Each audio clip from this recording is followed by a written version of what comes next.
اعوذ باللہ من الشیطان اللعین الرجیم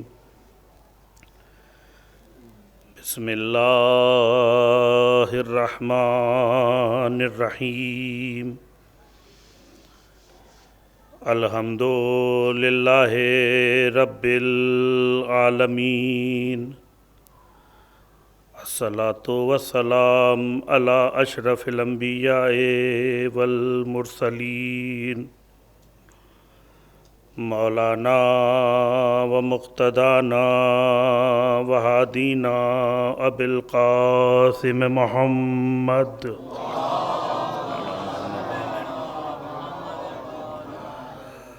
وعلى آلہ الطیبین الطاہرین المعصومین المنتخبین المنتجبین ولعنۃ اللہ علی اعدائہم اجمعین من الآن الی قیام یوم الدین اما بعد فقد قال اللہ تبارک و تعالی فی القرآن الکریم بسم اللہ الرحمن الرحیم فلا اقسم بمواقع النجوم صلوات پڑھنے پر محمد علیہ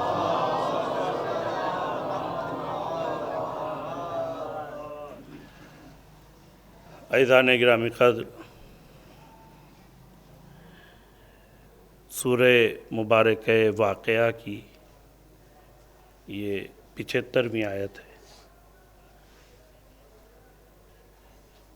جس میں ارشاد رب العزت ہو رہا ہے فَلَا أُقْسِمُ بِمَوَاقِعِ النُّجُومِ، پروردگار عالم اس جگہ کی قسم کھاتا ہے کہ جہاں پر ستارہ واقع ہوا یا ستارہ اترا۔ آپ اور ہم مسلسل عزائے فاطمیہ کے عنوان سے ذکر سیدہ عالمین میں مصروف ہیں، اور کائنات ذکر اور تذکرے میں اگر مطالعہ کیا جائے اور مشاہدہ کیا جائے تو یہ اس کا تذکرہ ہے کہ جو وجہ خلقت کائنات بھی ہے اور مرکز کائنات بھی ہے،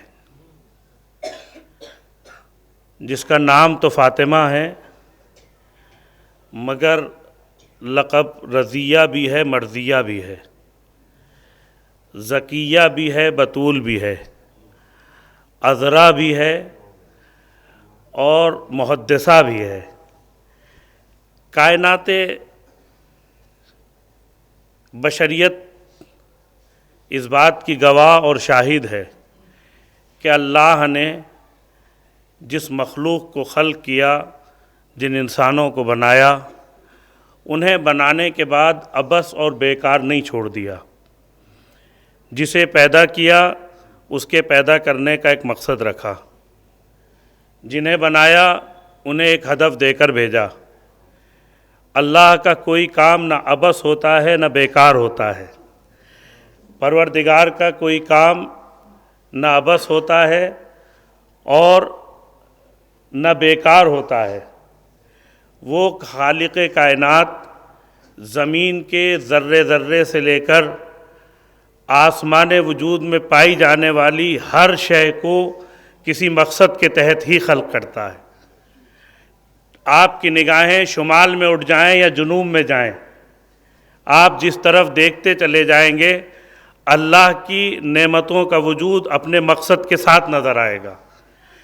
جب کائنات کا ایک ایک ذرہ اللہ کی خلقت کا عظیم شاہکار بن کے ہمیں اس بات کی طرف غور و فکر کی دعوت دیتا ہوا نظر آتا ہے کہ میں عبث پیدا نہیں ہوا، میں بیکار نہیں بنایا گیا، میں زمین پہ ہوں تو بھی کارآمد ہوں، میں فضاؤں میں ہوں تو کارآمد ہوں، میں شمال میں ہوں تو میرا ایک مقصد ہے، میں جنوب میں ہوں تو میں بے ہدف نہیں ہوں، میں مغرب میں ہوں تو یہاں پر بھی میرا ایک مقصد ہے، میں اگر مشرق میں ہوں تو یہاں پر بھی میرا ایک مقصد ہے، چاہے وہ زمین پہ رہنے والے چرند ہوں، آسمان میں اور فضاؤں میں اڑنے والے پرند ہوں، یا فضاؤں میں چلتی ہوئی یہ ٹھنڈی ٹھنڈی ہوائیں جو ہماری زندگی کے لیے نعمت بن کے ہمارے سامنے نظر آتی ہے، یا دریاؤں کا بہتا ہوا پانی ہو، یا سمندروں کی طغیانی ہو، آپ جہاں تک دیکھتے چلے جائیے وہ کوئی شے ایسی آپ کو نظر نہیں آئے گی کہ جو ایسا محسوس ہو کہ اللہ تو نے اسے کیوں پیدا کر دیا۔ ہم جس چیز کو دیکھتے چلے جائیں وہ ہمیں بامقصد نظر آئے گی۔ یہ الگ بات ہے کہ ہماری نگاہوں کی محدودیت اس بات کو سوچنے پر مجبور کرے کہ اللہ تو نے اسے کیوں پیدا کر دیا، تو وہ ہماری نگاہوں کی محدودیت ہو سکتی ہے مگر اس کی خلقت کی محدودیت نہیں ہے۔ صلوات پڑھنے پر محمد و آل محمد۔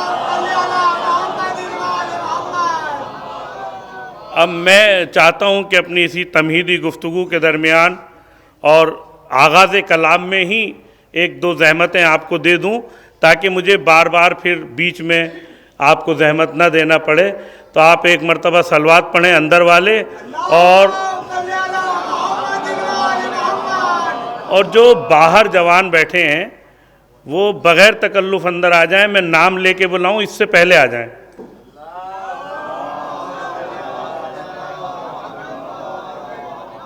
بھر لیں اس جگہ کو، آ جائیے بغیر تکلف، چھوڑ دیجیے دیوار، اور آگے آ جاؤ، اور آگے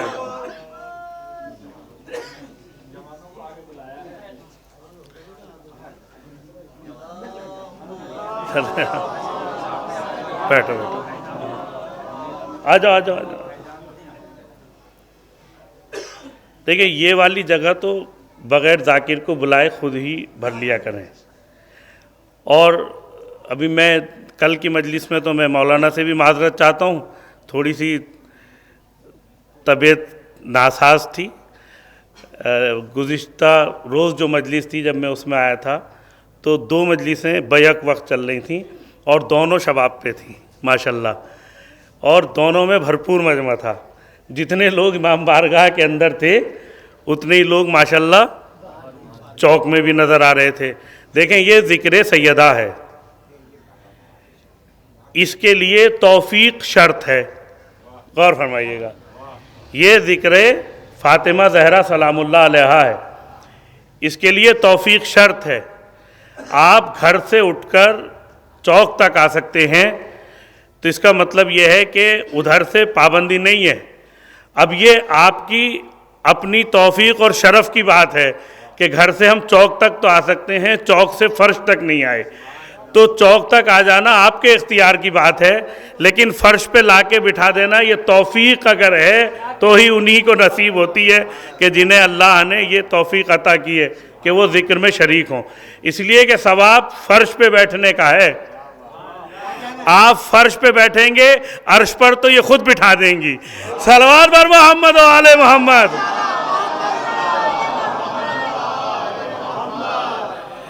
ان کے در پہ جتنے انکساری میں آتے چلے جاؤ گے یہ اتنا بڑا کرتی چلی جائیں گی، اس لیے کہ یہ وہ ذات مقدس ہے کہ جس کے در پر آنے کے بعد ستارے نے بھی سلامی کی ہے، تو سلام کرنے کے بعد جب وہ اٹھا ہے تو اس کے باوجود جب وہ چلا جاتا کوئی تذکرہ نہ ہوتا، لیکن آج ایک ذکر اس واقعے کے صدقے میں ایسا موجود ہے کہ ہر روز آپ یاد کر سکتے ہیں کہ وہ کون سا در ہے کہ جس در پہ اترنے والے ستارے کی بھی اللہ قسم کھاتا ہوا نظر آتا ہے۔ تو عزیزان گرامی وہ کوئی در اور نہیں ہے، وہ بڑا مشہور واقعہ ہے۔ شہزادی کونین کے در پر آسمان سے ستارہ چلا، آپ کی نگاہیں آسمان کی طرف، زہرا نے زہرا کو دیکھا۔ اب آپ جتنا لطف اندوز ہوتے چلے جائیں گے، آج کی مجلس میں اسی اعتبار سے کوشش کروں گا کہ کچھ نکات آپ کے سامنے شہزادی کائنات کے فضائل کی منزلیں آپ کے سامنے پیش کر سکوں۔ زہرا نے زہرا کو دیکھا، ستارہ آسمان سے چلا، شہزادی نے کہا اللہ اکبر، اللہ اکبر۔ ستارہ در پہ اترا، اس اترتے ہوئے ستارے کو فقط فاطمہ نہیں دیکھ رہی تھی، توجہ رکھیے گا، فقط فاطمہ زہرا نہیں دیکھ رہی ہیں، اور لوگ بھی دیکھ رہے ہیں۔ نہ جانے کتنے دلوں میں یہ مرادیں پیدا ہوئی ہوں کہ کاش یہ شرف ہمیں مل جائے اور یہ ستارہ ہمارے در پہ اتر جائے۔ ستارہ اترا در سیدہ پر، فاطمہ نے کہا الحمدللہ۔ اب ستارہ در پہ سلامی دے کے جب چلا ہے تو فاطمہ زہرا نے کہا سبحان اللہ، اللہ کے رسول نے اسی کو تسبیح بنا دیا۔ اللہ نے کہا اللہ اکبر، الحمدللہ، سبحان اللہ، یہ کہتے چلے جاؤ، فاطمہ بھی یاد آتی چلی جائے گی، اللہ کا ذکر بھی ہوتا چلا جائے گا۔ وہ واقعہ تذکرہ بن کے ہمارے سامنے پورا ہر روز کی ہماری تسبیح بن گیا، اور تسبیح فاطمہ کے لیے یہ شرف ہے کہ مولائے متقیان اور حضرت فاطمہ زہرا سلام اللہ علیہا کا جب عقد ہو گیا تو پیغمبر اکرم نے کہا فاطمہ میں تمہیں آج ایک ایسا تذکرہ بتا دوں، ایک ایسا ذکر دے دوں کہ جو دنیا اور ما فیہا، جو دنیا میں اور دنیا میں موجود تمام چیزوں سے افضل ہو۔ تو فاطمہ نے کہا بابا اس سے بہتر کیا ہے؟ تو پیغمبر نے کہا بیٹی سونے سے پہلے 34 مرتبہ اللہ اکبر، 33 مرتبہ الحمدللہ، اور 33 مرتبہ سبحان اللہ، اور 1 مرتبہ لا الہ الا اللہ کہہ کے سو جایا کرنا۔ یہ دنیا کا سب سے بڑا تذکرہ ہوگا۔ صلوات پڑھنے پر محمد و آل محمد۔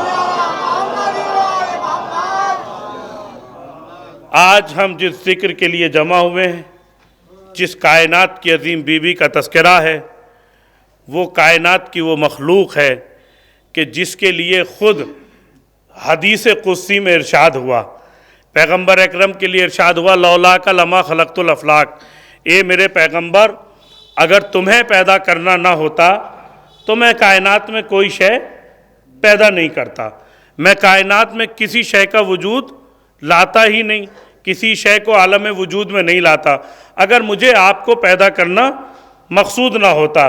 تو اس کا مطلب یہ ہے کہ کائنات میں آج جو یہ رانائیاں ہمیں نظر آتی ہیں، یہ جو رونقیں نظر آتی ہیں، یہ مخلوقات جو ہمیں نظر آ رہی ہیں، یہ صدقہ ہیں پیغمبر ختمی مرتبت کا، حضور سرور کائنات کا صدقہ ہے۔ یہ کائنات میں، اب میرا مطالبہ نہیں تھا لیکن آپ پڑھیں، دیکھیں درود کو درود کی طرح پڑھیں اور زور سے پڑھیں، با آواز بلند پڑھیں۔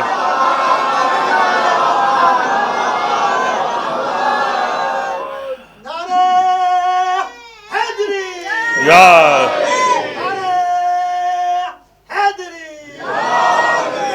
میرے پیغمبر میں دنیا میں کوئی شے وجود میں نہیں لاتا، نہ میں زمین کا فرش بچھاتا، نہ آسمان کا شامیانہ لگاتا، نہ میں چاند کو پیدا کرتا، نہ میں سورج کو بناتا، نہ میں ستارے اور سیارے خلق کرتا، نہ یہ کہکشائیں ہوتی، نہ یہ فضائیں ہوتی، نہ یہ دریاؤں کی روانی ہوتی، نہ یہ بہتے ہوئے پانی ہوتے، نہ یہ سلسبیلیں ہوتی، نہ کوثر ہوتا، نہ تسنیم، نہ فلک، نہ ملک، نہ عرش، نہ فرش، میں کچھ بھی پیدا نہیں کرتا۔ میں اگر تمہیں پیدا کرنا میرا مقصد نہیں ہوتا، اگر میں تمہیں پیدا نہ کرتا تو میں کائنات میں کسی شے کو وجود میں ہی نہیں لاتا۔ تو اس کا مطلب یہ ہے کہ اللہ نے جو یہ پوری کائنات بنائی ہے یہ صدقہ ہے محمد مصطفیٰ کا، یہ صدقہ ہے محمد مصطفیٰ کا۔ اگر یہ نہ ہوتے تو زمین سے آسمان تک کوئی شے وجود میں نہیں آتی، مغرب سے مشرق تک اللہ کسی شے کو پیدا نہیں کرتا۔ اللہ نے بنایا اس لیے ہے کہ میں تمہیں بنا رہا ہوں، میں نے چاند پیدا اس لیے کیا، چاند کو بنایا اس لیے کہ مجھے تمہیں مقصود ہے پیدا کرنا، سورج خلق اس لیے کیا ہے کہ میں تمہیں بنانا چاہتا تھا، تو میں تمہیں بھیج رہا ہوں، لہذا میں نے یہ پوری کی پوری کائنات تمہارے لیے خلق کی ہے۔ اور صرف یہ زمین کی موجودات نہیں، یہ آسمان میں موجودات نہیں، بلکہ میں نے تو انبیاء کو بھی تمہارے ہی لیے خلق کیا ہے۔ توجہ رکھیں، میں نے انبیاء بھی جو خلق کیے، جو پیدا کیے، تمہارے لیے بنائے۔ یہ میں نے جو آدم کو بھیجا، نوح کو بھیجا، ابراہیم کو بھیجا، عیسیٰ کو بھیجا، موسیٰ کو بھیجا، ایوب کو بھیجا، یعقوب کو بھیجا، یوسف کو بھیجا، زکریا کو بھیجا، عیسیٰ کو بھیجا، موسیٰ کو بھیجا، تمام انبیاء کو جو میں پیدا کر رہا ہوں وہ اس لیے پیدا کر رہا ہوں کہ تاکہ یہ جا کے دنیا میں تمہاری تمہید بن سکے۔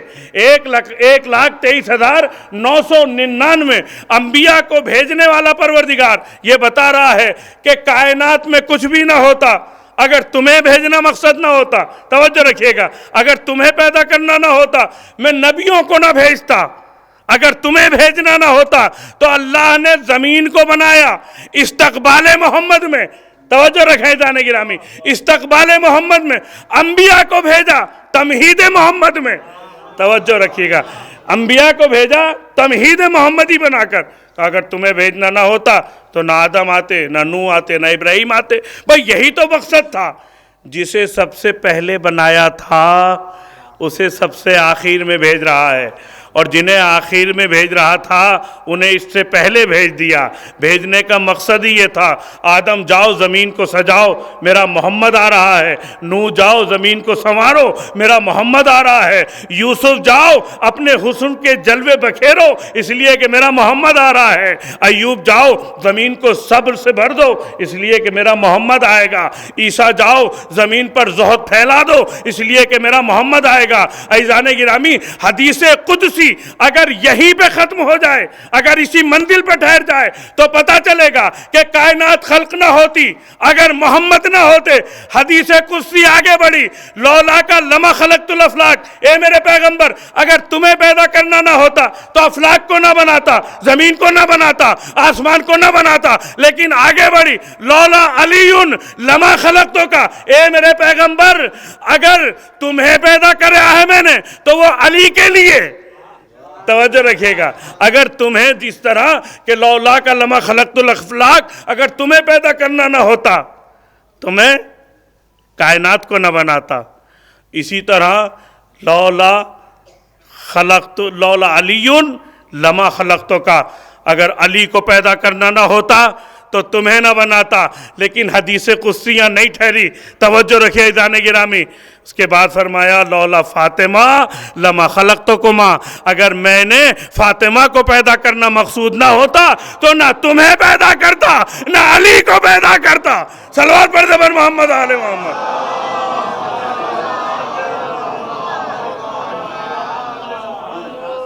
بارے دیگر صلوات پڑھیں بر محمد و آل محمد۔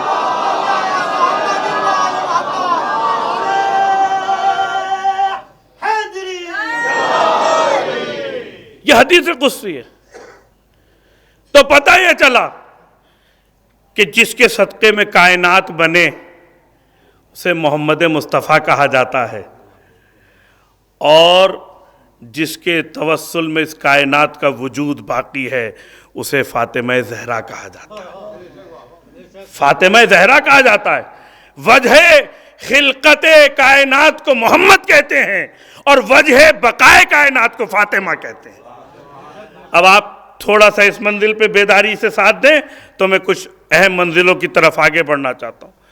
وجہ خلقت کائنات محمد مصطفیٰ کا وجود ہے، لیکن وجہ بقائے کائنات فاطمہ کا وجود ہے، جس کا تذکرہ کرنے کے لیے بیٹھے ہیں، جس کی مجلس کر رہے ہیں۔ یہ ادائے فاطمیہ، اب بہت سی باتیں آتی ہیں۔ کبھی کبھی ہوتا ہے کہ صاحب اتنے سارے دن کیوں، بہت زیادہ ہو گیا، بہت زیادہ مجلسیں ہو گئیں۔ عزیزان گرامی، مجلسیں جتنی زیادہ ہوں کم ہیں۔ فاطمہ کے نام پر مجلسیں جتنی زیادہ ہوں کم ہیں، مگر فاطمہ کے مقصد کو ادا کر رہی ہوں۔ غور فرمائے گا عزیزان گرامی، خود فاطمہ زہرا کے مقصد کو ادا کر رہی ہوں۔ لوگ کہتے ہیں صاحب 13 جمادی الاول سے 3 جمادی الثانی تک، اور اب دھیرے دھیرے تو 1 مہینہ کر دیا۔ فاطمہ کا جتنا تذکرہ ہو کم ہے، مگر اہمیت اسی انداز سے باقی رکھ سکو تو بڑھاتے چلے جاؤ۔ جملے پہ غور فرمائیے گا. مجلس اگر مقصد کے تحت ہے، مجلس اگر اہمیت کے ساتھ برقرار ہے، مجلس اگر رزم سے اٹھ کر عزم کے معنی میں ہے، ایک بھی کافی ہے.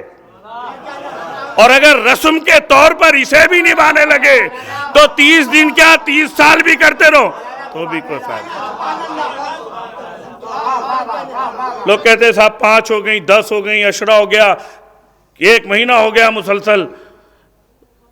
نہیں، تذکرہ فاطمہ کا جتنا زیادہ ہو،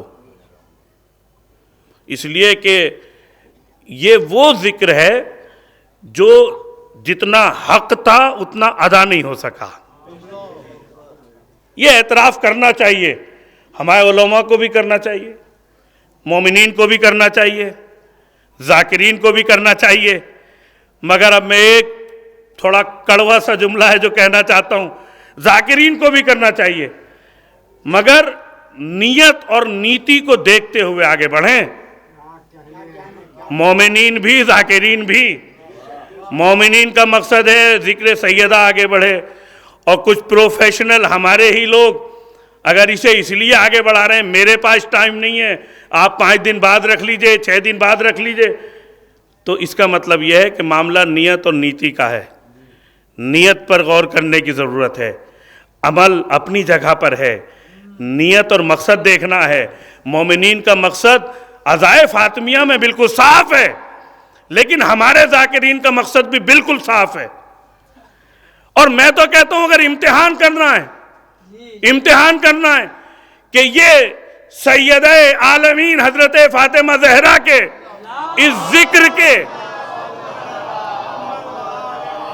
معاملے میں کتنے مخلص ہیں، تو پھر آپ ان کے سامنے بس یہ کہہ کے وعدے لینے شروع کر دیجئے، بھائی سب مجلسوں کا آپ لفافہ لیجئے، ہدیہ لیجئے، بس شہزادی کے ذکر کا آپ کو لفافہ نہیں دے پائیں گے مولانا، آپ تشریف لائیے.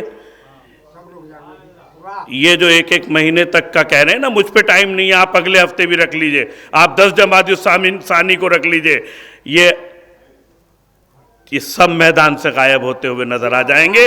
اس لیے کہ یہاں پر مومنین کی نیت پہ کوئی شک نہیں ہے، یہ چاہتے ہیں کہ ذکر سیدہ بڑھے، مگر ان ذاکرین کے معاملے میں سوچنا پڑے گا. اس لیے کہ وہ پروفیشنل لوگ، سب کو یہ نہیں کہی جا سکتی یہ بات، لیکن وہ پروفیشنل لوگ جو اپنی تاریخوں کے حساب سے تاریخوں کو آگے بڑھانا چاہتے ہیں، ان کا مقصد صاف نہیں ہے. شہزادی کا تذکرہ ہو، زیادہ سے زیادہ ہو، زیادہ سے زیادہ ہو، آپ کہہ دیجئے. اور میں تو کہتا ہوں یہ ذکر، یہ معاملہ عوام کی طرف سے کیوں اٹھے، یہ موضوع عوام کی طرف سے کیوں اٹھے. خود ذاکرین مل کے اعلان کر دیں کہ بھئی ہم سب مل کر پورے ہندوستان، پاکستان، اردو زبان بر صغیر کے ذاکرین یہ اعلان کرتے ہیں کہ ہم آپ کے مرحومین کے سوئم کی، 40ویں کی، برسی کی مجلسوں میں، محرم کے، سفر کے، عشروں کے ہدیے آپ ہمارے بڑھا دو، زیادہ سے زیادہ دو، مگر ہم شہزادی کائنات کے ذکر کے معاملے میں ہدیہ نہیں لیں گے، اور بہت زیادہ بھی اگر لیں گے تو مومنین بس ہمیں کرایہ دے دیں. تو عزیزان گرامی، ان سب کی نیت اور نیتی کلیئر ہو جائے گی. صلوات پڑھے پر محمد و آل محمد.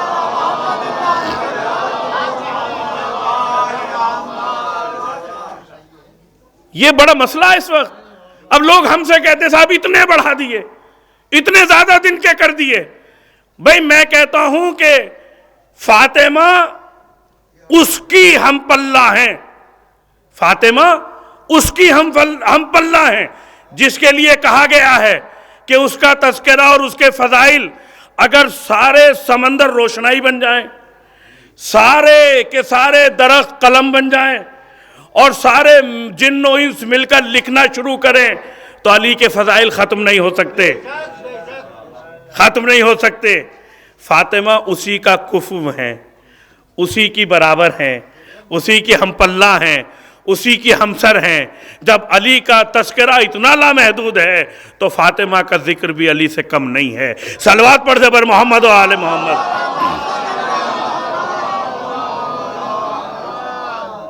جتنا زیادہ ہو اتنا کم، اس لیے کہ یہ اس کا تذکرہ ہے جس کا ذکر ہوا بہت کم، اس کا حق بیان نہیں ہو سکا، اس کی فضیلتیں دنیا تک نہیں پہنچ سکی۔ اور فاطمہ وہ ذات ہے کہ جسے تمام کے تمام مسلمانوں میں موجود فرقے تو مانتے ہی مانتے ہیں، فاطمہ کی عظمت کو دنیا کے وہ عام فہم لوگ کہ جنہوں نے اسلامی تاریخ کو پڑھا ہے وہ بھی مانتے ہیں، اس لیے کہ فاطمہ کا جو کردار ہے وہ ایسے واقعے سے جڑا ہے جس نے پوری تاریخ عرب کو تبدیل کیا۔ جب عربوں میں کوئی بیٹی پیدا ہوتی تھی تو یہ اسے زمین میں زندہ گاڑ دیتے تھے، لیکن جب فاطمہ اس دنیا میں آئیں اور آ کے اللہ کے رسول نے فاطمہ کی تعظیم کو کھڑے ہوئے تو لوگوں نے بیٹیوں کو زندہ درگور کرنا ختم کر دیا۔ فاطمہ وہ عظیم المرتبت بی بی کا نام ہے کہ جس نے اپنے وجود کے ساتھ ساتھ جیسے جیسے دنیا میں زندگی گزارتی چلی گئیں خواتین کی عظمت کو بڑھاتی چلی گئیں، ورنہ خواتین کا معاملہ سب سے نازک تھا۔ اس تاریخ میں آپ پوری تاریخ اٹھا لیجئے اور کسی بھی مذہب کی تاریخ اٹھا لیجئے، ہندوستان کی تاریخ پڑھ لیجئے، عربوں کی تاریخ پڑھ لیجئے، تاریخ اس بات کی گواہ ہے کہ خواتین کو ان کا حق نہیں ملا، لیکن جب سید الانبیاء فاطمہ گھر میں داخل ہوں اور کھڑے ہوتے ہوئے نظر آئیں تو دنیا کو پتہ چلا کہ عورت باعث ذلت و خوار نہیں ہے، عورت باعث صد احترام ہے۔ بی بی نے بتایا دنیا کو کہ خواتین کا مرتبہ کیا ہے، شہزادی نے بتایا دنیا کو۔ ایک مرتبہ پیغمبر ختمی مرتبہ گھر میں بیٹھے ہوئے ہیں تو ام المومنین حضرت عائشہ کہتی ہیں یا رسول اللہ جب بھی فاطمہ گھر میں آتی ہیں آپ فوراً احترام کے لیے کھڑے ہو جاتے ہیں، جب فاطمہ آتی ہیں، توجہ رکھیں جانے گرامی، جب فاطمہ آتی ہیں تب آپ احترام کے لیے کھڑے ہو جاتے ہیں۔ کہ عائشہ تم جانتی ہو کہ میں فاطمہ کے احترام کے لیے خود سے کھڑا نہیں ہوتا، ادھر فاطمہ اپنے گھر سے نکلنے کا قصد کرتی ہیں، ارادہ کرتی ہیں، ادھر ملک آتا ہے، اے اللہ کے نبی اللہ نے آپ کو سلام بھیجا ہے اور کہا ہے فاطمہ جب آئے تو اس کے احترام کے لیے کھڑے ہو جائیں۔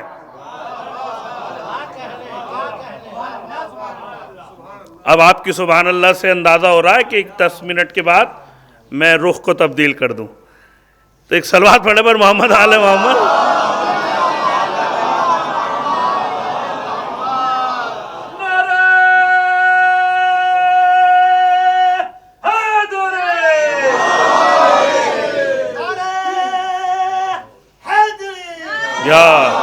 تو آپ کیا سمجھتے ہیں؟ کہ تم سمجھتی ہو کہ میں خود کھڑا ہوتا ہوں؟ ملک آتا ہے، اللہ کا بھیجا ہوا فرشتہ، اور آ کے سلام کہتا ہے، کہا جانے رسول آ رہی ہے، بذات الرسول آ رہی ہے، پیغمبر فاطمہ کے تعظیم کے لیے۔ تمام علماء اہل سنت اور اہل تشیع نے اپنی اس کتابوں میں اس بات کو لکھا کہ جب فاطمہ آتی تھیں تو پیغمبر کھڑے ہو جاتے تھے۔ اب میں ایک جملہ کہوں گا، شاید اس جملے سے آپ کی جو سماعتیں ہیں وہ میری جانب اور زیادہ متوجہ ہو جائیں۔ صرف کھڑے نہیں ہو جاتے تھے، صرف کھڑے نہیں ہو جاتے تھے، قام الیہا، کھڑے نہیں ہو جاتے تھے۔ کھڑے ہونے مطلب ہے قام یعنی کھڑے ہو جاتے تھے نہیں، الیہا فاطمہ کی طرف دوڑ کے آگے بڑھتے تھے اور فاطمہ کو استقبال کر کے لاتے تھے اور اپنی جگہ پہ بٹھا دیتے تھے۔ یہ ہے عظمت فاطمہ زہرا، یہ ہے عظمت فاطمہ زہرا۔ تو بذات الرسول کے معنی یہ نہیں ہے کہ پیغمبر کے جگر کا ٹکڑا ہے یا قلب کا ٹکڑا ہے، نہیں، جزو رسالت کا نام ہے فاطمہ زہرا۔ صلوات پر محمد و آل محمد۔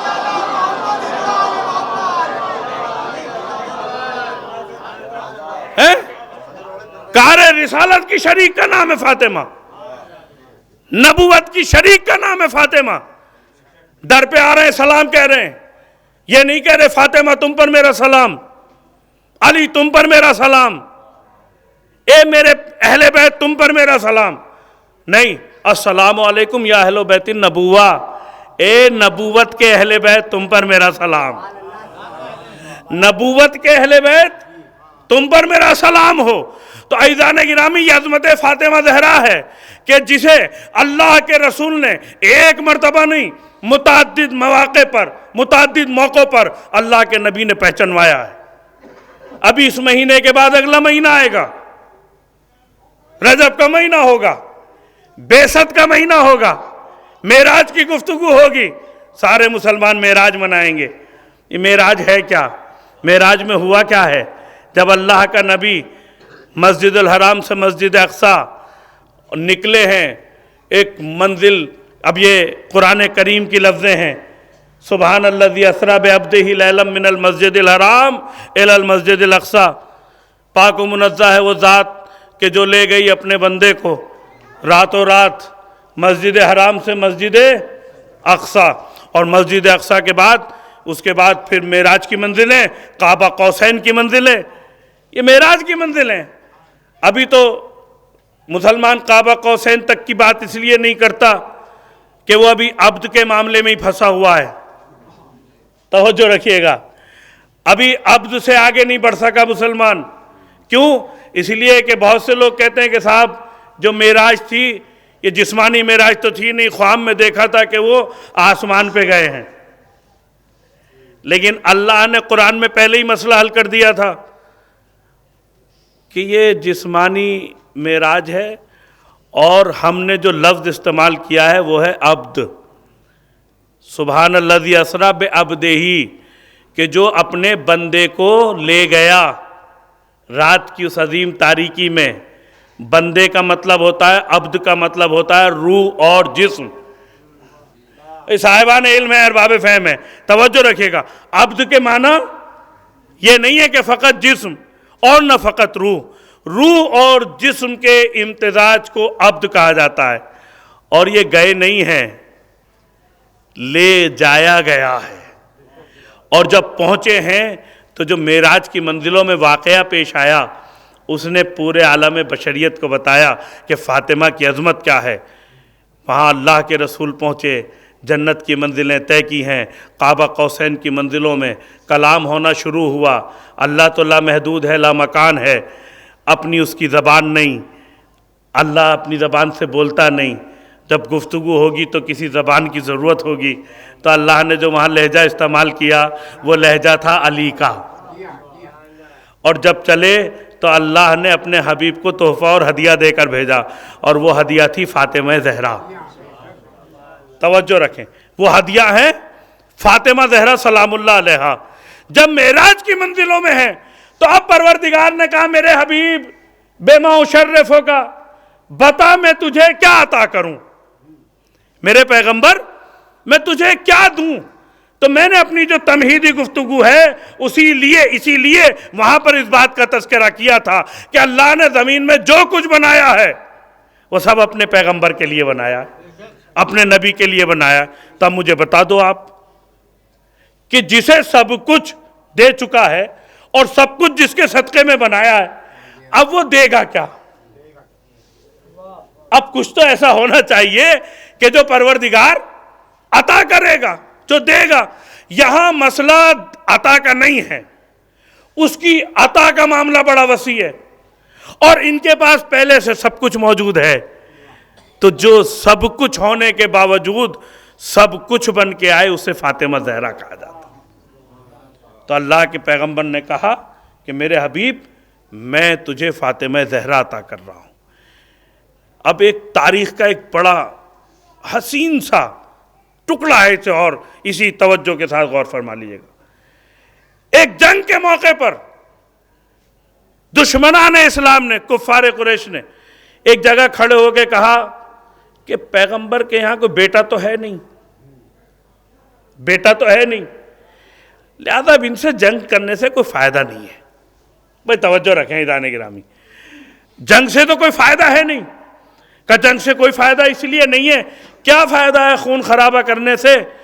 کچھ دن کے بعد ان کے یہاں تو 4 بیٹوں کی ولادت ہوئی، سب کا انتقال ہو گیا، اب نسل تو چلے گی نہیں آگے۔ اللہ کے رسول کو اور اللہ کو یہ کانسیپٹ دنیا سے ختم کرنا تھا کہ نسل فقط بیٹے سے چلتی ہے۔ توجہ رکھے عزیزان گرامی، کا بیٹا تو ہے نہیں، کیوں جنگ و جدال کیا جائے؟ کچھ دن بعد جب یہ نہیں رہیں گے تو ان کا تذکرہ بھی ختم ہو جائے گا۔ اللہ نے کہا انا آتینا کل کوثر، اے میرے پیغمبر ہم نے تجھے کوثر عطا کر دیا، وہ نسل کثیر عطا کی کہ یہ دنیا میں اعتراض کرنے والوں کی نسلیں ختم ہو جائیں گی، مگر تیری نسل آج بھی پردے غیب میں موجود۔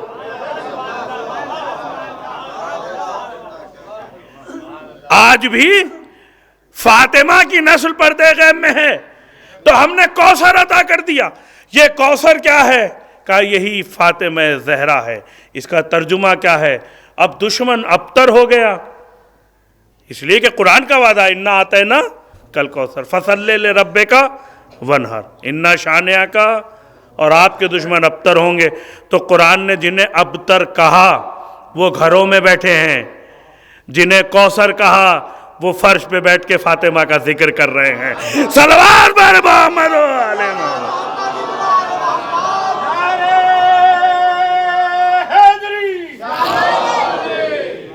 تو ابتر کے معنی فقط یہ نہیں ہے بے اولاد ہو جانا، ابتر کے معنی ہے بے فکر ہو جانا، بغیر شعور کے ہو جانا، بغیر جاگتا ہوا احساس لے کے گھروں میں بیٹھ جانا۔ ارے جو کائنات عظمت کی سب سے عظیم شخصیت ہے، اس کے لیے جو سب سے ہر دل عزیز شخصیت ہے اسے فاطمہ کہتے ہیں۔ دنیا وجود کی سب سے اہم شخصیت کا نام محمد مصطفیٰ، محمد مصطفیٰ کے لیے سب سے عزیز شخصیت کا نام فاطمہ زہرا۔ اس کے ذکر پہ بھی اگر مسلمانوں میں پھریری پیدا نہ ہو تو سمجھ لو معاملہ ضمیر کا ہے، شعور کا ہے۔ عزیزان گرامی، یہ فاطمہ کا تذکرہ صرف تذکرہ نہیں ہے، یہ سراپا احتجاج ہے۔ فاطمہ کا ذکر سراپا انقلاب ہے، فاطمہ کو پہچاننے کی ضرورت ہے۔ اس لیے کہ بما اشرفک میرے پیغمبر، میں تجھے کیا عطا کروں؟ تو اللہ کے رسول نے کہا شرفتنی بالعبودیہ، اے معبود تو مجھے حق بندگی اور شرف بندگی عطا کر دے۔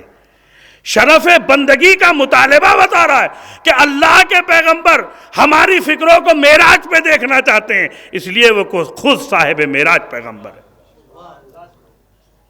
اللہ کا نبی جسے کہتا ہوا نظر آئے، قرآن کریم کی آیت ہے، ہم بہت جلد تمہیں وہ عطا کریں گے، وَلَسَوْفَ يُؤْتِيكَ رَبُّكَ فَتَرْضَىٰ، اے میرے پیغمبر میں تمہیں بہت جلد وہ عطا کروں گا کہ تم راضی ہو جاؤ۔ بھائی اس جملے پہ اور توجہ فرما لیجئے، آپ کی سماعتیں اتنی حسین ہیں اور اتنی توجہ سے آپ سن رہے ہیں۔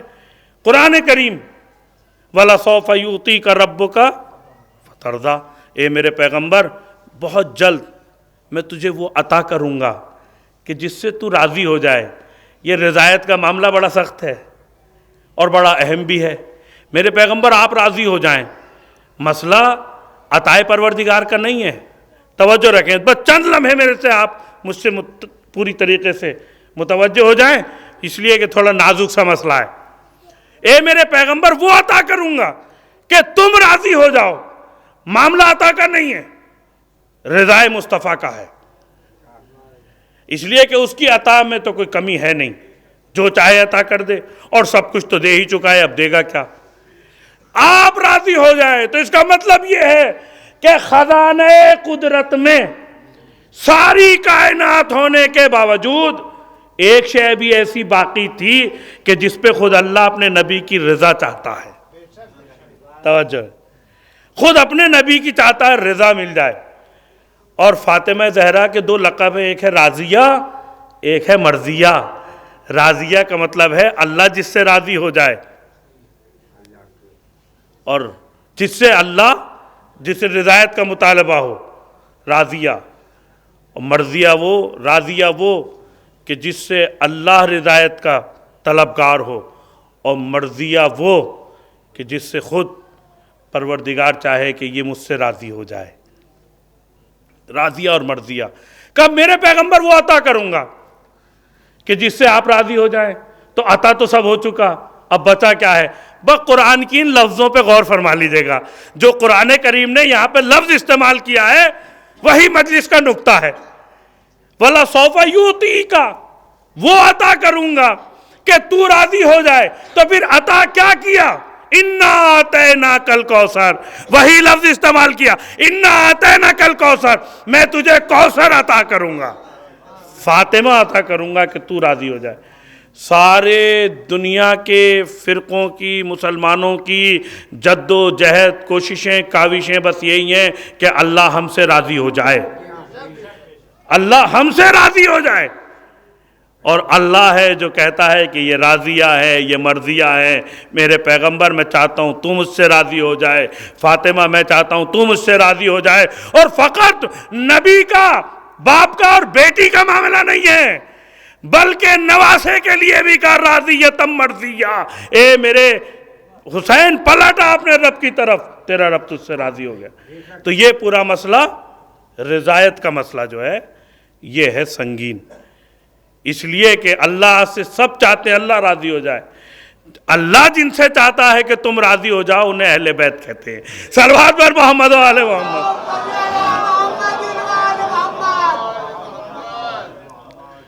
تو عطا کیا کرے؟ اب سب کچھ تو عطا کر چکا، قرآن عطا کرے گا. اب یہاں تھوڑا سا اس دقیق تھوڑی گفتگو کے بعد ایک دو جملے فضائل کے بھی سن لیجئے تاکہ آپ تھوڑے سے بیدار ہو جائیں اور مصائب میں گریہ کے لیے آمادہ ہو جائیں. تو پروردگار کیا قرآن عطا کرے گا، کتاب دے گا، تو پھر کوئی شرف کی بات نہیں ہوئی، امتیاز نہیں ہوا. امتیاز ہوا نہیں. کچھ چہرے تھوڑے سے، چونکہ معراج کی گفتگو ہے تو معراج تو رات میں ہی ہوئی تھی، تو رات میں انسان کو نیند بھی آتی ہے. تو اگر کچھ لوگ تھوڑے سو رہے ہیں تو آپ ایک صلوات پڑھ کے انہیں جگا دیں.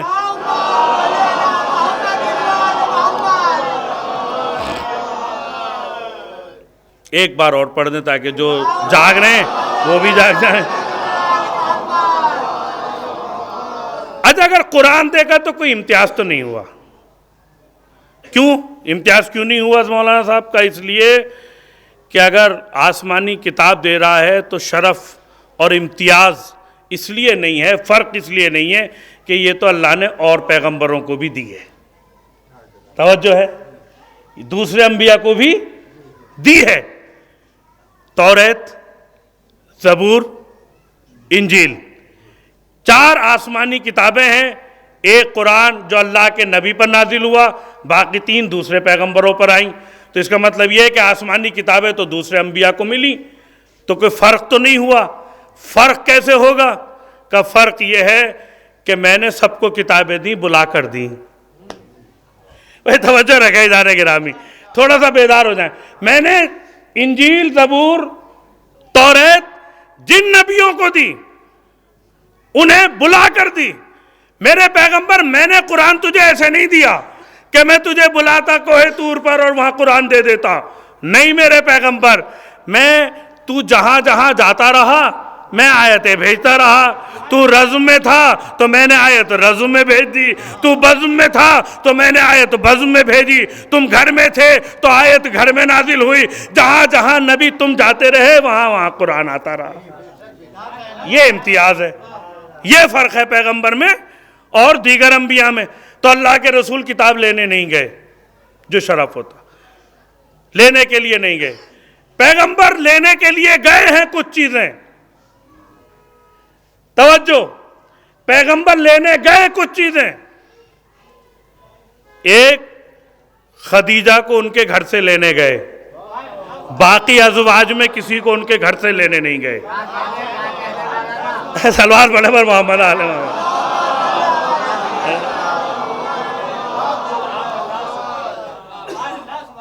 خدیجہ کو ان کے گھر سے لینے گئے، علی کو کعبے سے لینے گئے، فاطمہ کو عرش سے لینے کے لیے گئے. صلوات پر محمد آل محمد.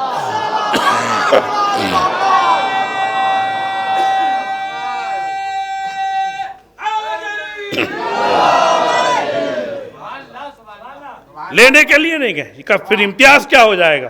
کہ امتیاز یہ ہے. ایک واقعہ بڑا مشہور ہے، میں پڑھا کرتا ہوں. اللہ نے فاطمہ کا جو کف بنایا وہ علی کو بنایا، علی کا کف فاطمہ کو بنایا۔ توجہ رکھیے گا، یہ بڑی نازک منزل ہے صراط مستقیم والی، مگر میں کوشش کروں گا کہ تھوڑا بچ کے گزر جاؤں۔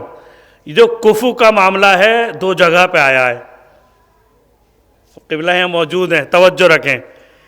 ایک قرآن میں کہا گیا کفو اللہ کا، قل هو اللہ احد اللہ الصمد لم یلد ولم یولد ولم یکن لہ کفوا احد۔ اللہ کا کوئی کفو نہیں ہے، ایک ذات ہے فقط پروردگار کی جس کا کوئی کفو نہیں۔ یہاں جب یہ کہا گیا کہ اگر علی نہ ہوتے تو فاطمہ کا کوئی کفو نہ ہوتا، اللہ چاہتا تھا کہ توحید پروردگار بچ کے نکل جائے۔ صاحبان علم ہے، ارباب فہم ہے، توجہ رکھیے گا۔ اللہ چونکہ چاہتا تھا کہ توحید کا معاملہ ہے، اسی لیے علی کو فاطمہ کا کفو بنایا تاکہ کائنات کے اندر لا کفوان احد کی 2 ذاتیں نہ ہو جائیں، اور جہاں 2 آ جائے وہاں توحید نہیں ہے۔ تو چونکہ توحید کو بچانا تھا لہذا فاطمہ کا کفو علی کو بنا دیا۔ توجہ ہے، فاطمہ کا کفو علی کو بنایا، وہ تمام صفات دیے تاکہ فاطمہ کا ہمسر اور ہم پلہ کوئی آ جائے۔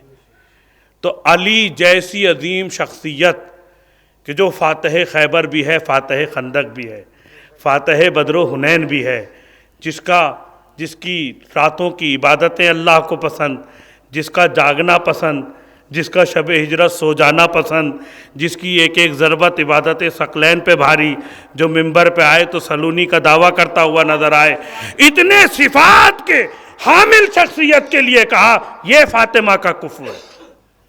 اس کا مطلب یہ ہوا کہ جو علم علی کا علم ہے وہی ہم پلہ علم فاطمہ کا علم ہے، جو علی کی شجاعت ہے وہی ہم پلہ فاطمہ کی شجاعت ہے، جو علی کے کمالات وہ فاطمہ کے کمالات۔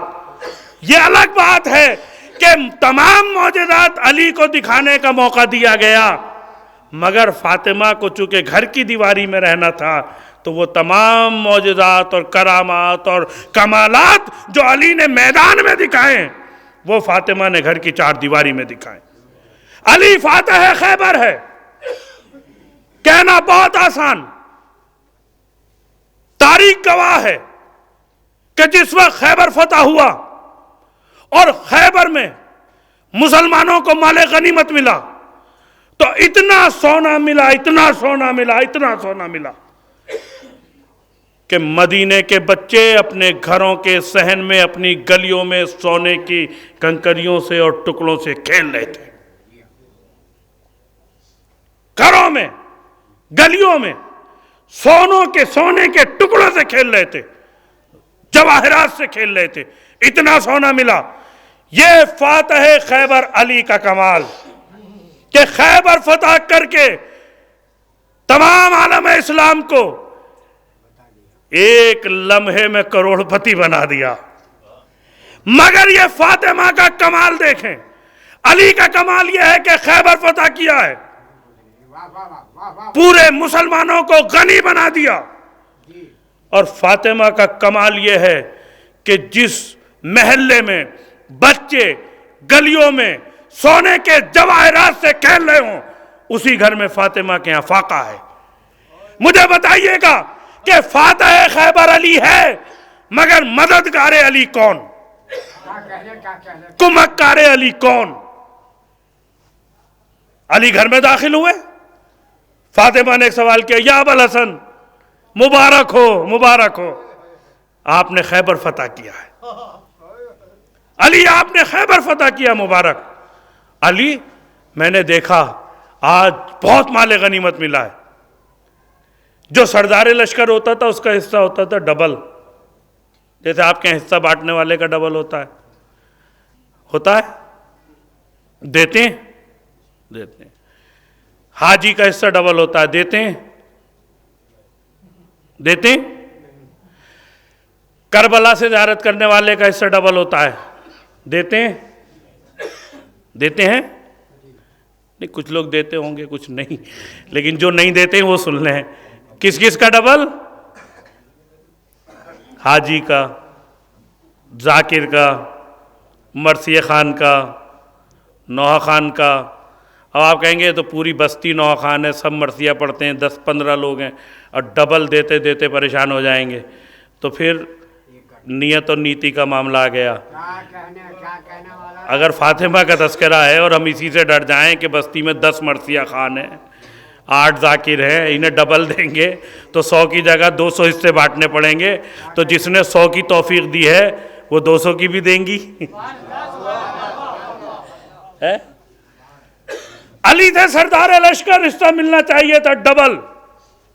گھر میں پہنچے خالی ہاتھ، فاطمہ کے چہرے پہ کوئی شکن نہیں، کوئی شکوہ نہیں، کوئی گلہ نہیں، کوئی شکایت نہیں۔ علی مبارک خیبر فتح ہو گیا۔ علی آج مدینے کے بچے سونے کے جواہرات سے کھیل رہے ہیں۔ کہا فاطمہ مجھے بھی ملا تھا، مگر میں بدر کے، احد کے یتیموں کے بچوں کو، شہداء کے یتیموں کو بانٹ کر آیا ہوں۔ سجدے میں گر گئی۔ علی کی طاقت کا نام ہے ذوالفقار، ذوالفقار کی ضرب کا نام ہے فاطمہ۔ اس کی آب ذوالفقار کی، فاطمہ کا وہ وجود ہے جو علی کو یہ ہمت دے رہا ہے، یہ حوصلہ دے رہا ہے۔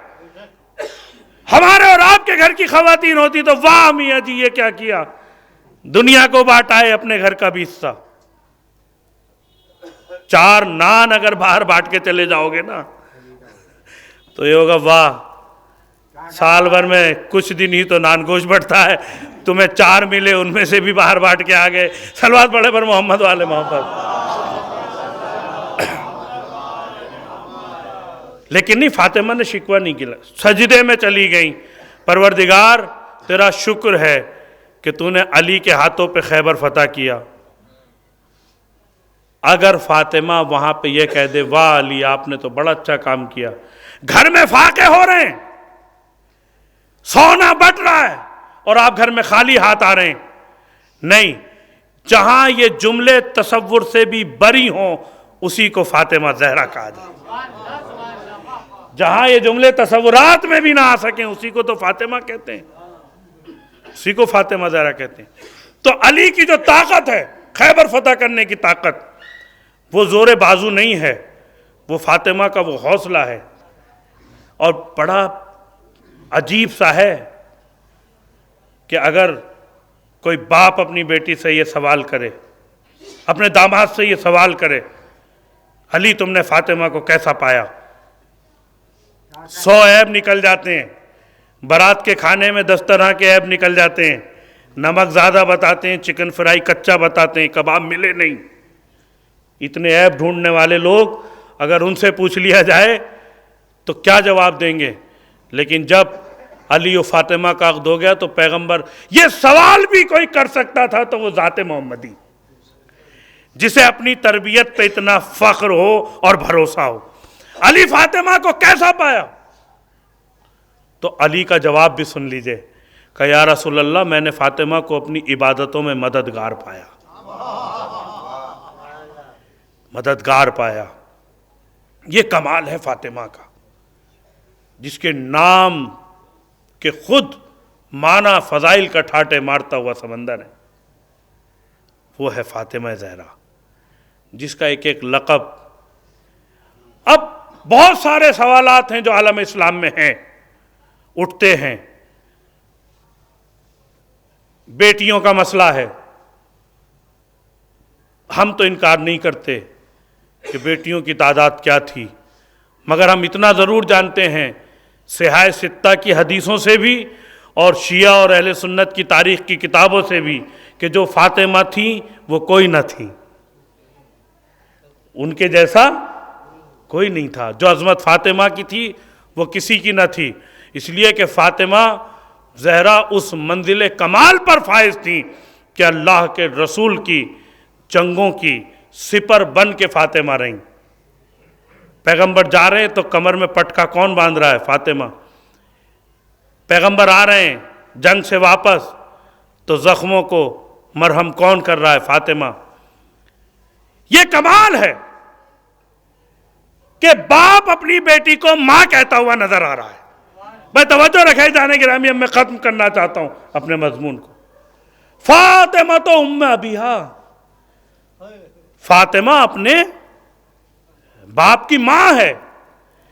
یہ بیٹی ہوتے ہوئے ماں کی شفقت کا درجہ لے لینا، یہ فاطمہ کا کمال۔ اور ایک جملہ ہے، فضائل کی منزل کا جملہ ہے، فاطمہ اس عظیم المرتبت بیوی کا نام ہے کہ جس کی ماں خدیجہ ہے اور بیٹی زینب ہے۔ ایک غور فرمائے اس جملے پر، جس کی ماں کا نام خدیجۃ الکبریٰ اور بیٹی زینب کبریٰ۔ توجہ رکھیں، ماں خدیجۃ الکبریٰ، بیٹی زینب کبریٰ۔ فاطمہ اس بیٹی کی ماں ہے۔ توجہ، فاطمہ ایسی بیٹی کی ماں اور فاطمہ ایسی ماں کی بیٹی۔ بھائی تھوڑی سی بھی اگر اردو میرے نوجوانوں کے ذہن تک پہنچ جائے تو یہ فضائل کی منزل کا جملہ کیا ہے؟ فاطمہ زہرا کی عظمت۔ خدیجۃ الکبریٰ وہ ہے کہ جس نے اسلام کی بنیادوں کو سینچا، زینب کبریٰ وہ ہے جس نے اسلام کی بنیادوں کو آج تک مضبوط کر کے رکھا۔ توجہ رکھے گا، تقریر کا آخری جملہ ہے، فاطمہ خدیجۃ الکبریٰ اس بی بی کا نام ہے جس نے اپنی دولت، اپنی محنت سے اسلام کی بنیادوں کو مضبوط بنایا ہے، بنیادوں کو رکھا ہے۔ اور زینب کبریٰ اس بی بی کا نام ہے کہ جس کے خطبوں سے، جس کی زحمتوں سے اسلام کی عمارت آج بھی باقی ہے۔ تو فاطمہ اس ماں کی بیٹی ہے جو بنائے اسلام ہے۔ توجہ ادارے گرامی، فاطمہ اس ماں کی بیٹی جو بنائے اسلام اور اس بیٹی کی ماں جو بقائے اسلام۔ صلوات بر محمد علیہ۔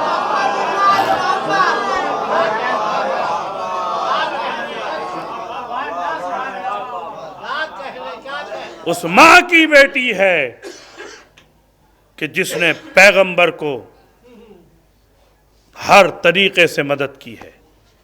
اسلام کو مال کی ضرورت تھی، مال عطا کیا، اور قدم بقدم شانہ بشانہ کھڑی رہیں،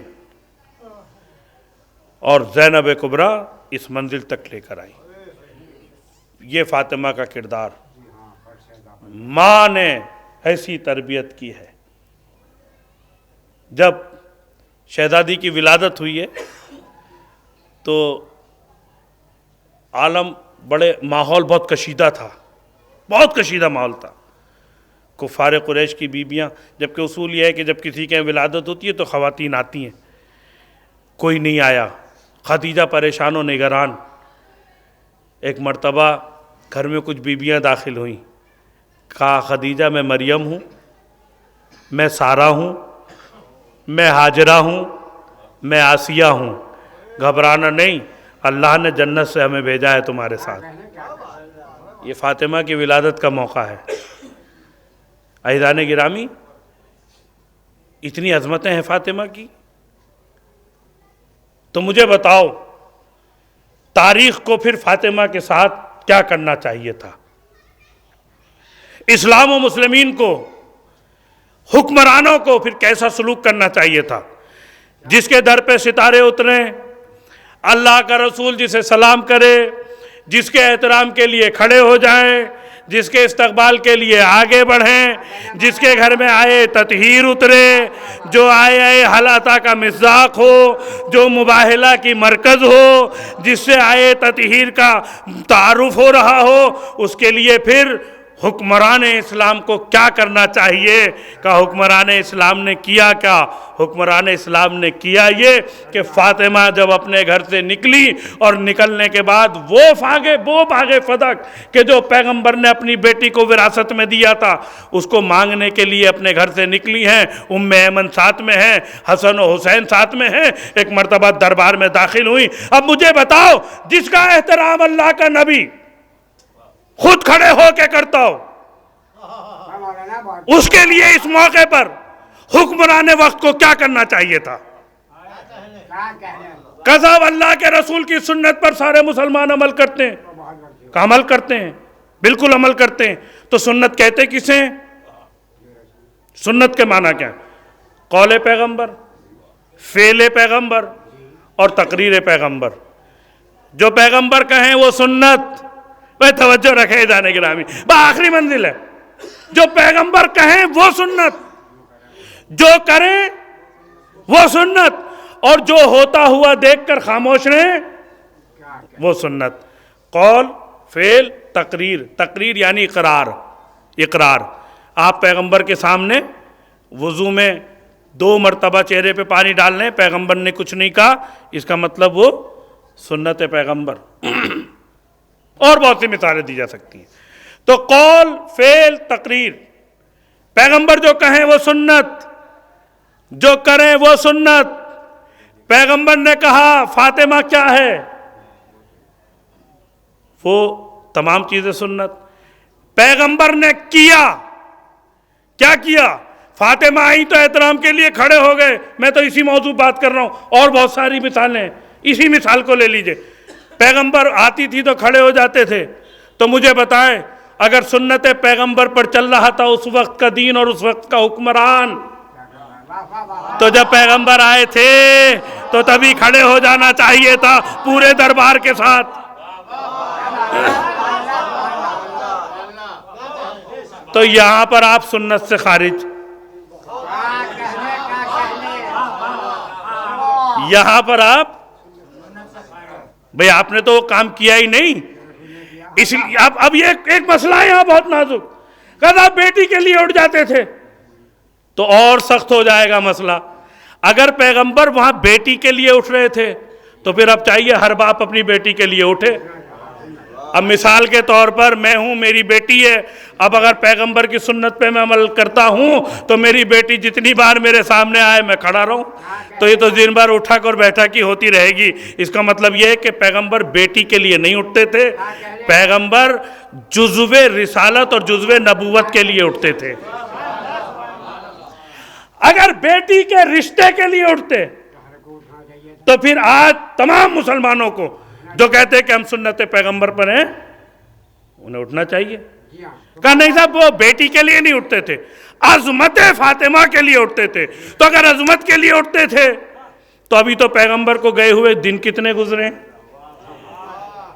تو سب سے بڑا المیہ یہ ہے تاریخ اسلام کا اور رسوائی کا جو سبب بنا ہے کہ پیغمبر کی آنکھیں بند کرتے ہی سب سے پہلے مسلمانوں نے جس چیز کو چھوڑا وہ تھی سنت پیغمبر۔ زبان پہ رکھ لیا، سنت کو عمل سے ہٹا دیا۔ اب فاطمہ داخل ہوئی دربار میں، پہلے تو سب سے بڑا مسئلہ یہ ہے کہ فاطمہ جو آئی ہیں دربار میں وہ باغ فدق لینے آئی ہیں۔ کا فدق میرے بابا نے دیا تھا، آپ مجھے دے دو واپس۔ آپ مجھے بتائیں، میں نے تقریر کے شروع میں کہا کہ یہ وہ شخصیتیں ہیں کہ جو بھرے ہوئے سونے کے انبار میں، جن کے گھر میں اس وقت بھی فاقہ ہو رہا ہو، جو اپنے گھر کے سامنے کی رکھی ہوئی روٹی کو ملائکہ کو اٹھا کے دے دیں، یہ وہ شخصیتیں ہیں۔ تو ان کے لیے باغ فدق مسئلہ نہیں تھا، مسئلہ فدق نہیں تھا، مسئلہ کچھ اور تھا جو فاطمہ ثابت کرنے آئی ہے۔ فاطمہ فدق مانگنے نہیں آئی ہے، فاطمہ حکمراں کے چہرے پر پڑی ہوئی اس نقاب کو ہٹانے آئی ہے کہ جو نقاب کے پیچھے چھپی ہوئی شخصیت ہے دنیا کو پتہ چل جائے۔ اب مسئلہ بہت نازک ہے۔ فاطمہ نے سوال کیا، ادھر سے احترام تو نہیں ہوا، فاطمہ کھڑی نہیں 3 گھنٹے دربار میں۔ ایک طویل خطبہ دیا فاطمہ زہرا نے جسے خطبہ فدق کہا جاتا ہے۔ اس طویل خطبے میں فاطمہ نے 7 آیتیں پڑھی، دلیلیں دیں۔ ادھر سے دلیل دی گئی نحن معاشر الانبیاء، پیغمبر نے فرمایا لا نرث ولا نورث، ہم تو جو انبیاء کا جو ہم کنبہ ہیں، ہم جو نبی لوگ ہیں، ہم کسی کو نہ وارث بناتے ہیں نہ کسی کا وارث بنتے ہیں۔ فاطمہ نے قرآن کی آیتیں پڑھی، کہ اس نبی نے اس نبی کے بیٹے وارث بنے، یہ نبی فلاں نبی کے وارث بنے.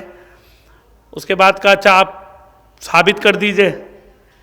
فاطمہ نے ام ایمن کو آگے کر دیا. یہ دیکھیں حکمت فاطمہ اور سیاست فاطمہ. ام ایمن کون ہے؟ پیغمبر کی کنیز. فاطمہ کو ملی ورثے میں. توجہ رکھیں عزیزان گرامی، جو یہ کہہ رہے تھے کہ نبی نہ وارث بنتے ہیں نہ وارث بناتے ہیں، اب وہی فاطمہ نے جیسی ام ایمن کو آگے کیا تو تاریخ نے پوچھا ہوگا کہ ام ایمن کو ہی کیوں آگے کیا، کہ تاکہ اسے پتہ چل جائے کہ یہ ام ایمن مجھے پیغمبر سے ورثے ہی میں ملی ہے، جس ورثے کو تو رد کر رہا ہے. صلوات بر محمد و آل محمد. ابھی اس کے بعد حسن و حسین کی گواہی، مولا کائنات کی گواہی. عزیزان گرامی اب تاریخ نے لکھا، علماء لکھتے ہیں کہ مولا متقیان کی گواہی بھی ہوئی، اسے بھی رد کر دیا گیا. کہا زوجہ اور شوہر کی گواہی نہیں ہوگی، بیٹوں کی گواہی نہیں ہوگی. ام ایمن کی گواہی ادھوری ہے، یا ایک عورت اور ایک مرد اور ہو تب پوری ہوگی، لیکن مقدمہ پوری طریقے سے ابھی دربار میں ہے. اور یہ کہہ کے مقدمہ خارج کیا جاتا ہے کہ آپ کی گواہیاں مکمل نہیں ہیں. توجہ عزیزان گرامی، آپ کی گواہیاں پوری نہیں ہوئی، آپ ثابت نہیں کر سکی، اس لیے کہ علی کی گواہی زوجہ کے حق میں قبول نہیں ہے، اور حسن و حسین آپ کے بچے ہیں اور ابھی چھوٹے ہیں، ان کی گواہی بھی نہیں ہوگی. اور ام ایمن تو آپ کی کنیز ہے اور خاتون ہے، چونکہ خاتون کے لیے ضروری ہے کہ ایک گواہی کے لیے وہ دو ہوں، تو لہذا مقدمہ خارج. بھائی بڑا نازک مسئلہ ہے یہ عالم اسلام کا، اور بڑا مضحکہ خیز بھی ہے. ابھی آپ بھی ہنسیں گے، ابھی آپ سب بھی ہنسیں گے. ایک حکمران وقت نے، توجہ، ایک حکمران وقت نے دوسرے حکمران وقت کو اس کی گواہی خارج کر دی. پھر وہی حکمران وقت بعد میں آ کے خلیفۃ المسلمین بنا. ایک خلیفہ نے آنے والے خلیفہ کی گواہی رد کر دی. اب یہ یہاں پر علی کی گواہی رد کی جا رہی ہے. وہی بعد میں ایک دور اور گزرنے کے بعد، دو دور گزرنے کے بعد اب علی بنے خلیفۃ المسلمین. پہلی خلافت کے موقع پر علی کی گواہی خارج. اب مجھے بتائیں، اب وہی علی بنتے ہیں مسلمانوں کے خلیفہ. اب یہاں پر یا تو گواہی دینے والے کو جس کی گواہی ہی خارج ہو گئی ہو وہ خلیفۃ المسلمین بنا کیسے؟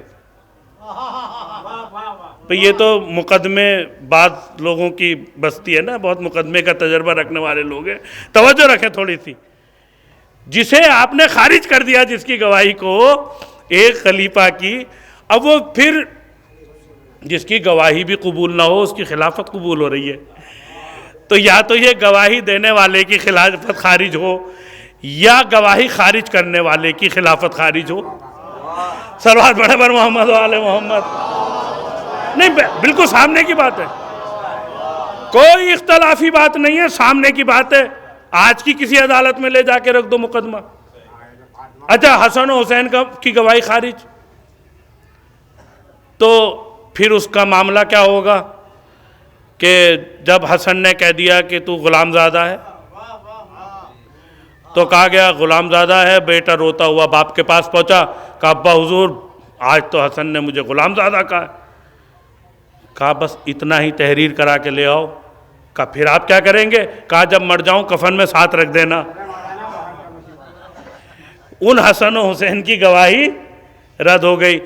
اب تمام مسلمانوں کا متفقہ فیصلہ ہے، سیدہ شباب اہل الجنہ حسن و حسین جوانان جنت کے سردار، جوانان جنت کے جو سردار ہیں ان کی گواہی خارج. فاطمہ کی گواہی خارج.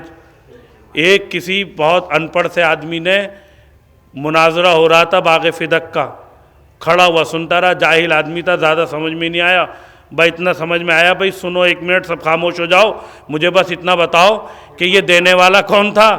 کہا اللہ کے رسول پیغمبر ختمی مرتبات جن کے صدقے میں کائنات بنی، محبوب کبریا، سید الانبیاء، افضل الانبیاء. کہا اچھا، اور مانگنے والی کون تھی؟ کہا پیغمبر کی چہیتی بیٹی.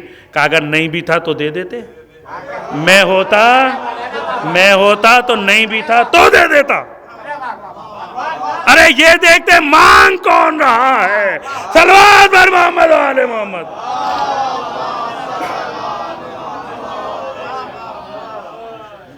تو فاطمہ یہاں پر فتح مانگنے نہیں آئی ہیں, باغ مانگنے نہیں آئی ہیں, دنیا کو بتانے آئی ہیں کہ یہاں عدالت کا معاملہ ہی گڑبڑ ہے تو مسلمانوں کی رہنمائی کیسے ہوگی. صلوات بر محمد و آل محمد. بھئی وقت ہو گیا بہت زیادہ اور میں آخری جملہ کہہ کے بات ختم کر رہا ہوں. فاطمہ نے جب یہ کہا گیا نحن معاشر الانبیاء, بس 2 منٹ اور لوں گا آپ حضرات کے, مگر اسی طرح بیدار رہیے گا. جب یہ کہا گیا کہ نحن معاشر الانبیاء لا نرث ولا نورث, ہم معاشر انبیاء جو ہے نہ کسی کو وارث بناتے ہیں نہ کسی کا وارث بنتے ہیں, تو فاطمہ نے 7 قرآن کی آیتیں پڑھی, انہوں نے حدیث پڑھی. بھئی عالم اسلام کا بہت بڑا مسئلہ ہے جو حل کرنا چاہتا ہوں. فاطمہ آیتیں پڑھ رہی ہیں, یہ حدیث پڑھ رہے ہیں. عجب مسئلہ ہے مسلمانوں کا بھی. پیغمبر کہہ رہے ہیں لاؤ مجھے کاغذ و قلم دے دو, میں کچھ لکھ جاؤں تاکہ میرے بعد تم پریشانی میں مبتلا نہ ہو, تاکہ تمہارے ساتھ مسائل پیدا نہ ہو. تو لوگوں نے کہا نہیں اللہ کے رسول, ہمارے لیے حدیث کافی ہے, ہمارے لیے قرآن کافی ہے, ہم اسی سے اپنے فیصلے ہمیں کر لیں گے, ہمیں کتاب کافی ہے. اب جنہیں کتاب کافی ہے اب وہ آیتوں کے مقابلے میں پڑھ رہے ہیں حدیث. تو اس کا مطلب یہ ہے کہ عجب ہے سلسلہ, جب قرآن کی بات آتی ہے تو کہتے ہیں حدیث کافی ہے, جب پیغمبر حدیث لکھنا چاہتے ہیں تو کہتے ہیں قرآن کافی ہے. صحیح بات تو یہ ہے کہ نہ ان کے لیے قرآن کافی ہے نہ حدیث کافی ہے. اس لیے کہ اگر ماننے پہ آئیں, توجہ رکھیں بھئی جملہ تقریر کا آخری جملہ ہے, بات بھی ختم ہو رہی ہے. یہ معاملہ کیا ہے, ماننے پہ جب آتے ہیں تو کان کی مان لیتے ہیں کہ اللہ کے رسول کان میں کہہ رہے تھے ایمان لے آئیے, نہیں مانی بات. یہ ہے مسلمان, ماننے پہ آئے تو کان کی مان لے اور نہ ماننے پہ آئے تو میدان کی نہ مانے. من کنت مولا فہذا علی مولا. یہ مسئلہ ہے بھئی مسلمانوں کیا کریں, ان کی پرابلم ہے تو ہے. اور یہی وجہ ہے کہ آج پوری دنیا میں ذلیل ہیں, خوار ہیں, رسوا ہیں. امریکہ انہیں دھتکارتا ہے, اسرائیل انہیں دھکے دے کے مارتا ہے. بس جو سمجھ لیجئے عزیزان گرامی, جو فاطمہ کے در سے متصل ہیں, اللہ کا کرم یہ ہے کہ وہ آج بھی سرفراز ہیں, سربلند ہیں 55 ملکوں میں. اور ان چند ملکوں میں بس یہی فرق ہے کہ معاملہ یہ ہے کہ جو فاطمہ کے در سے جڑے رہے ان میں یہ جرت پیدا ہوتی رہی کہ وہ دربار میں کھڑے ہو کے ظالم کے سامنے کہہ سکیں کہ تو غلط ہے, تو غلط ہے, تو غلط ہے. امریکہ کتنی بڑی طاقت ہے, کتنی بڑی پاور ہے, اسرائیل کتنی بڑی پاور ہے, لیکن جو فاطمہ کے در سے جڑے ہوئے ہیں وہ کہتے ہیں تو غلط ہے, غلط ہے, غلط ہے. ظالم کو ظالم کہیں گے, مظلوم کو مظلوم کہیں گے. ہماری عادت بھی یہی ہے, فطرت بھی یہی ہے. نہ ہماری عادت بدلے گی نہ ہماری فطرت بدلے گی. توجہ رکھیں عزیزان گرامی, باغ فدق کا معاملہ یہی تھا. آپ تاریخ پڑھیں تو پتہ چلے, تاریخ پڑھو تو پتہ چلے معاملہ کیا ہے. اسلام میں آتے ہوئے زر و جواہر کے انبار, حبش کے غلام, ایرانی دوشیزائیں آتے ہوئے دیکھ کر راتوں کو نقب زنی کرنے والے دامن اسلام سے جڑے. لوٹنے کی کیا ضرورت ہے, ایسے ہی مل جائے گا.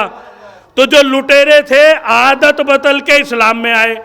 جب فدق کا معاملہ سامنے آیا تو عادت ہی بدلی تھی, فطرت بدلی نہیں تھی.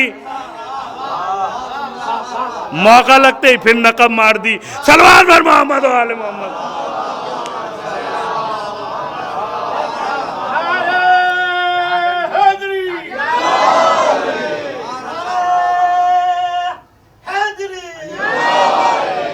ابو سفیان کا اسلام ہمارے لیے کیوں معتبر نہیں ہے؟ اس لیے کہ ہم جانتے ہیں, ہم نے تاریخ پڑھی ہے کہ ابو سفیان کیوں ایمان لایا, کیوں اسلام لایا.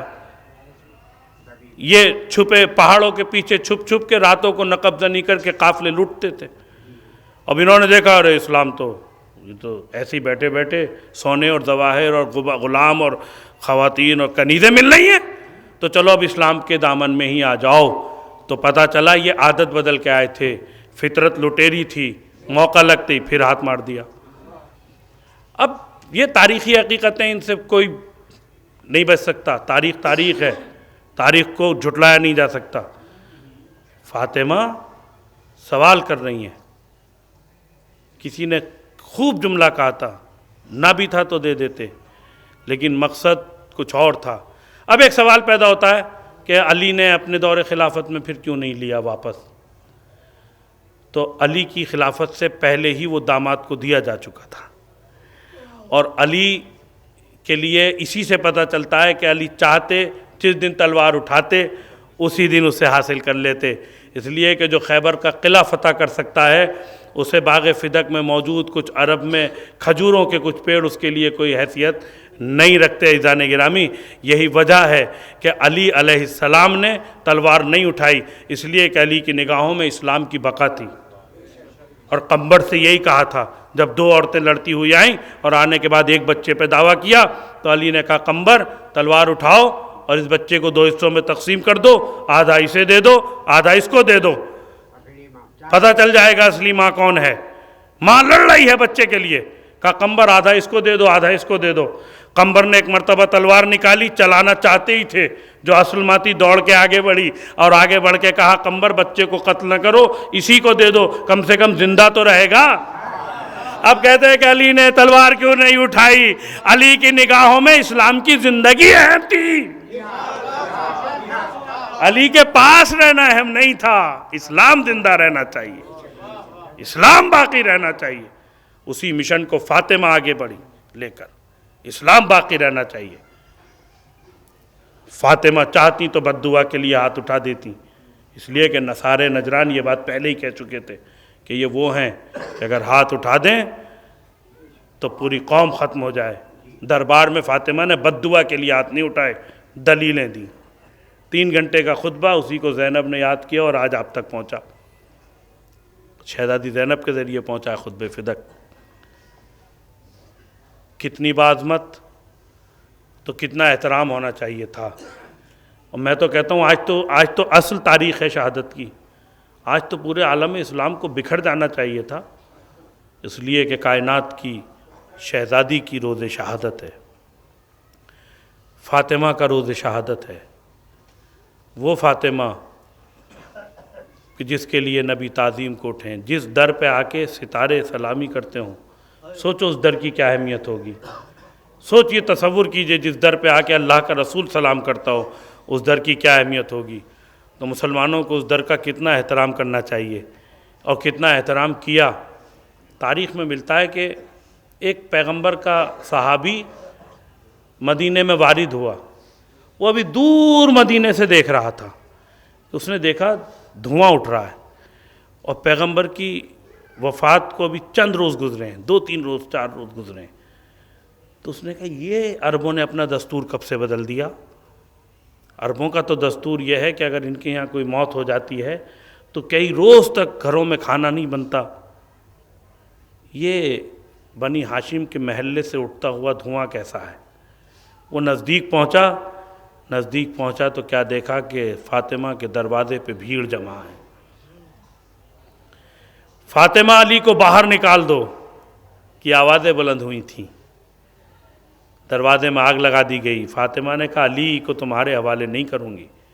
اب بہت آسان سا ہے، میرا پڑھ دینا، آپ کا سن لینا کہ فاطمہ کے گھر کا دروازہ جلا دیا گیا. عزاداروں، فاطمہ کی مصیبتیں فقط دروازہ جلنے پہ شروع نہیں ہوئی ہیں، یہ تو انتہائی مصیبت ہے. باپ کا انتقال ہوا ہے، باپ کی رحلت ہوئی ہے، وفات ہوئی ہے کہ ایک مرتبہ فاطمہ گھر میں گریا کرتی ہیں، اپنے بابا کو روتی ہیں. تو اہل شہر آ کے کہتے ہیں علی فاطمہ سے کہو یا دن میں رو لیا کریں یا رات میں رو لیا کریں، اس لیے کہ ہمیں فاطمہ کے رونے سے اذیت ہوتی ہے، فاطمہ کے رونے سے تکلیف ہوتی ہے. یہ فاطمہ کی مصیبت ہے. علی نے بیت الحزن بنا دیا. دن میں فاطمہ کو لے جاتے، درخت کے نیچے ایک چھوٹا سا غرفہ، ایک کمرہ بنا دیا. فاطمہ دن بھر اپنے بابا کا ماتم کرتی، گریا کرتی، رویا کرتی، اپنے بابا کو یاد کیا کرتی، شام کو علی گھر لے کے آ جایا کرتے۔ ایک مرتبہ جب علی فاطمہ کو لے کے پہنچے تو دیکھا وہ کمرہ بھی وہاں بنا ہوا نہیں تھا، بیت الحزن کو بھی توڑ دیا گیا۔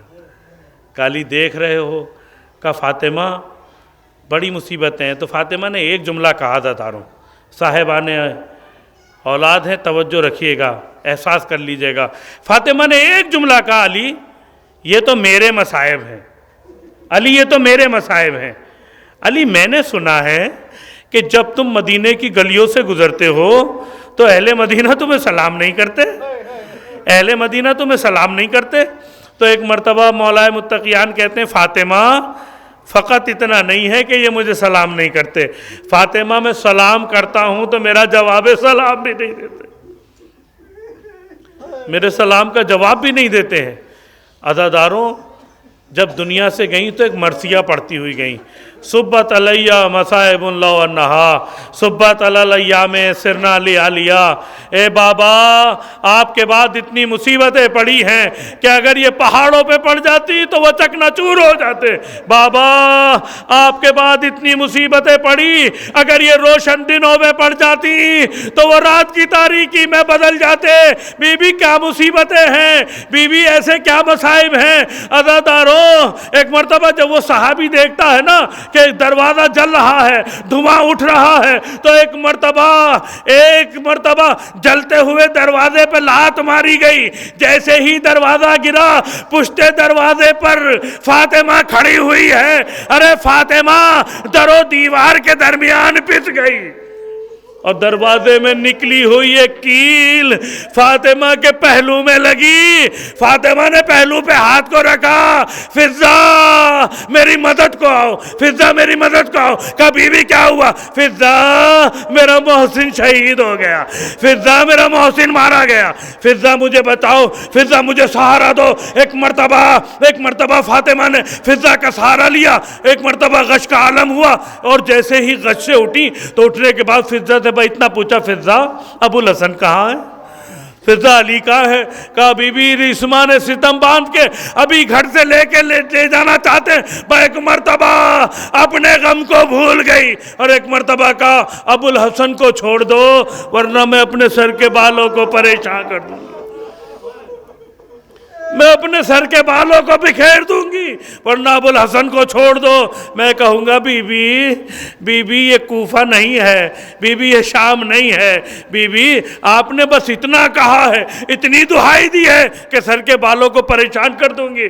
بی بی آپ کی زینب ام کلثوم ہوں گی، کربلا میں حسین کی شہادت کے بعد آپ کی بیٹیاں بے مقنع و چادر شام و کوفہ کے بازاروں میں پھرائی جائیں گی، اور منادی کی ندا ہوگی یہ زینب ہے، یہ ام کلثوم ہے، یہ رباب ہے، یہ رقیہ ہے۔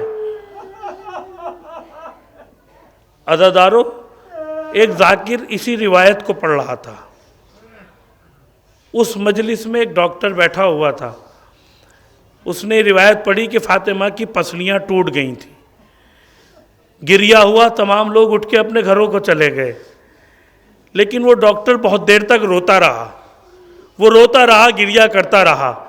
کسی نے اس کے نزدیک جانے کے بعد اس سے پوچھا بھائی مجلس ختم ہو گئی، ایسی کون سی بات ہے جو تم پہ اتنا گریا طاری ہوا کہ تم ابھی تک رو رہے ہو؟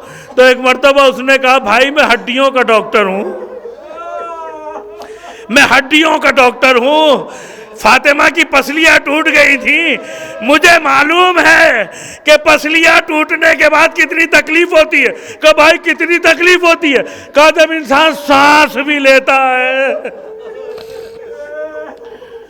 تو اس میں اتنی شدت درد ہوتا ہے کہ برداشت نہیں ہوتا، بس میں اس کو سوچتا جاتا ہوں اور گریا کرتا جاتا ہوں کہ بی بی اتنے دنوں تک ٹوٹی ہوئی پسلیوں کے ساتھ کس طریقے سے۔ ایک مرتبہ عزاداروں ملتا ہے کہ وہ 3 جمادی الثانی آ گئی، وہ تاریخ جس دن فاطمہ اس دنیا سے گئی ہیں۔ عزاداروں تاریخ میں ملتا ہے کہ فاطمہ زہرا نے مولا کائنات سے کچھ وصیتیں کی تھیں۔ ایک وصیت تو یہ تھی علی غسلنی باللیل دفنی باللیل کفنی باللیل، علی مجھے رات میں غسل دینا، رات میں کفن دینا، رات میں کفن پہنانا، اور رات کی تاریکی میں مجھے دفن کرنا۔ علی میرا حسین راتوں کو اٹھ کر پانی مانگا کرتا ہے، علی ایسا نہ ہو کہ تم حسین سے غافل ہو جاؤ اور رات میں اٹھ کے میرا حسین کبھی پانی مانگے اور اسے تم پانی نہ دے سکو۔ علی میری زینب ام کلثوم ابھی بہت چھوٹی ہیں، علی ابھی انہیں امور خانہ داری کا پتہ نہیں ہے، میری بچیوں سے کوئی خطا ہو جائے تو علی اسے درگزر کر دینا، میری بچیوں کو معاف کر دینا۔ فاطمہ وصیتیں کرتی جاتی ہے، علی وصیتیں سنتے جاتے ہیں۔ کہا رات کی تاریکی میں دفن کرنا، رات میں غسل دینا، رات میں کفن پہنانا۔ عزاداروں ملتا ہے کہ فاطمہ کی وفات کے بعد علی رات کی تاریکی میں فاطمہ کی قبر پہ جاتے تھے، قرآن پڑھتے تھے، فاطمہ سے گریہ کرتے تھے۔ ایک رات شب کا اندھیرا تھا، علی قبر فاطمہ پہ بیٹھے ہوئے ہیں، ایک مرتبہ قبر کو لرزا ہوا، قبر کانپنے لگی۔ ایک مرتبہ علی نے کہا، علی نے قبر پہ ہاتھ رکھا، فاطمہ کیا بات ہے؟ کہا علی میرا حسین رات کی تاریکی سے بیدار ہو گیا ہے، علی حسین پانی مانگ رہا ہے، علی حسین پانی طلب کر رہا ہے۔ علی گھر کی طرف دوڑے۔ عزاداروں ملتا ہے کہ جب 3 جمادی الثانی آئی تو ایک مرتبہ علی مولا متقیان مسجد میں فاطمہ نے اسما کو بلایا، اسما میں حجرہ عبادت میں جا رہی ہوں، میں آپ کی آوازیں بلند ہو گئیں، مصائب ختم کر رہا ہوں، اسما میں حجرہ عبادت میں جا رہی ہوں، جب تک میری آواز آتی رہے، تسبیح و تحلیل کی آوازیں آتی رہے تو اسما سمجھ لینا فاطمہ دنیا میں موجود ہے، اور جب آوازیں آنا بند ہو جائے تو اسما سمجھنا فاطمہ بھی اس دنیا میں موجود نہ رہی۔ اور اسما جب میرے بچے حسن و حسین آئیں تو پہلے انہیں کھانا کھلا دینا، صاحبان اولاد ہو، تصور شرط ہے، پھر انہیں پانی پلا دینا، ان کو اس کے بعد بتانا کہ اب تمہاری ماں اس دنیا میں نہ رہی۔ عزاداروں فاطمہ حجرے میں چلی گئی، اللہ اکبر کی آوازیں آتی رہیں، سبحان اللہ کی آوازیں آتی رہیں۔ ایک مرتبہ اسما سن رہی ہیں، فاطمہ کی آوازیں آنا بند ہوئیں، اسما تڑپ گئی۔ اسی اثنا میں حسن و حسین گھر میں داخل ہوئے، جیسے ہی بچے گھر میں آئے ایک مرتبہ اسما نے کہا بچوں آؤ ہاتھ دھو لو، کھانا کھا لو، پانی پی لو۔ ایک مرتبہ حسن نے مخاطب ہو کے کہا اماں اسما تم نے کبھی دیکھا ہے کہ ہم نے اپنی ماں فاطمہ کے بغیر کھانا کھایا ہو؟ میں کہوں گا حسن و حسین آج کے بعد ماں فاطمہ کے بغیر ہی کھانا کھاؤ گے۔ اسما تم نے کبھی دیکھا ہے کہ ہم نے اپنی ماں کے بغیر کھانا کھایا ہو؟ ایک مرتبہ اسما تڑپ گئی، حجرے میں پہنچی، کیا دیکھا؟ فاطمہ دنیا میں موجود نہیں ہے، حسن یتیم ہو گئے، حسین یتیم ہو گئے، زینب ام کلثوم یتیم ہو گئی، علی مرتضیٰ گھر میں داخل ہوئے۔ وصیت کے مطابق علی نے غسل دینا شروع کیا۔ فاتح خیبر ایک مرتبہ چیخ کے رویا۔ سلمان نے غسل کے بعد پوچھا یا علی کبھی آپ کو اس طرح چیختے ہوئے نہیں سنا؟ کہا سلمان فاطمہ کی پسلیاں ٹوٹی ہوئی تھی مگر فاطمہ نے کبھی مجھ سے کہا نہیں۔ علی تڑپ گئے، غسل دیا، کفن آمادہ کیا۔ ایک مرتبہ جب جنازہ تیار ہو گیا، آخری روایت ہے عزادارو، شہادت کی تاریخ ہے، اب جنازہ تیار ہے، علی نے کہا زینب آؤ ماں کا آخری دیدار کر لو، ام کلثوم آؤ ماں کا آخری دیدار کر لو، حسن آؤ ماں کا آخری دیدار کر لو۔ ایک کے بعد ایک بچہ ماں سے رخصت ہوتا رہا، لیکن ایک کونے میں کھڑے ہوئے حسین ہیں۔ ایک مرتبہ علی مخاطب ہوئے، کہا میرے لال حسین تمہیں تو ماں سے بڑی محبت ہے، میرے لال بڑی محبت ہے، کیا تم ماں سے آخری دیدار نہیں کرو گے؟ کیا ماں سے رخصت نہیں ہوگے؟ حسین نے ایک جملہ کہا بابا جب تک اماں نے بلایا نہیں کبھی حسین گیا نہیں۔ بھئی یہ جملہ سننا تھا۔ ایک مرتبہ بندے کفن ٹوٹنا شروع ہوئے، فاطمہ کے ہاتھ برآمد ہوئے، آ میرے لال حسین، آ میرے لال حسین، میری آغوش میں آ جا۔ ایک مرتبہ حسین آگے بڑھے، ماں کے سینے سے لپٹ گئے۔ ایک مرتبہ ہاتف غیبی کی صدائی، علی حسین کو فاطمہ سے جدا کر لو ورنہ قیامت برپا ہو جائے گی۔ حسین کو جدا کرنے کے لیے علی آگے بڑھے، ایک مرتبہ کا میرے لال بس اماں سے رخصت ہو لو، اماں سے مخاطب ہو کر حسین نے ایک جملہ کہا دادارو، ایک جملہ کہا، اماں آج آپ نے بلایا ہے تو اماں حسین آ گیا۔ اماں جب کل کربلا کا میدان ہوگا، اماں تپتا ہوا ریگستان ہوگا، اماں جب بلاؤں تو ضرور آنا، ضرور آنا۔ ادھر حسین نے مدینہ چھوڑا، فاطمہ نے بھی لہد کو چھوڑ دیا، کہا میرے لال حسین تجھ سے وعدہ کرتی ہوں، عزاداروں زین فرض سے فاطمہ کا لال جب زمین کی طرف بڑھا، ایک مرتبہ پیغمبر آگے آگے، علی مرتضیٰ آگے آگے، ایک مرتبہ مگر حسین کی نگاہیں ہیں جو کبھی علی کو دیکھ رہی ہیں، کبھی حسن کو دیکھ رہی ہیں، کبھی سامنے رسول خدا کو دیکھ رہی ہیں، مگر کچھ تلاش کر رہی ہیں۔ ایک مرتبہ جیسے ہی حسین کی آنکھوں کو جنبش ہوئی، نشیب میں حسین کے لبوں پہ مسکراہٹ آئی، اماں آپ آ گئی۔ ماں نے آغوش کو پھیلا دیا، آ میرے لال میں وعدہ نبھانے کے لیے آ گئی۔ شمر کا خنجر چلا، ماں کے سامنے حسین ذبح کر دیا۔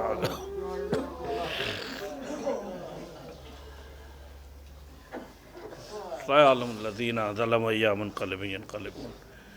بار الہا ان آوازوں کو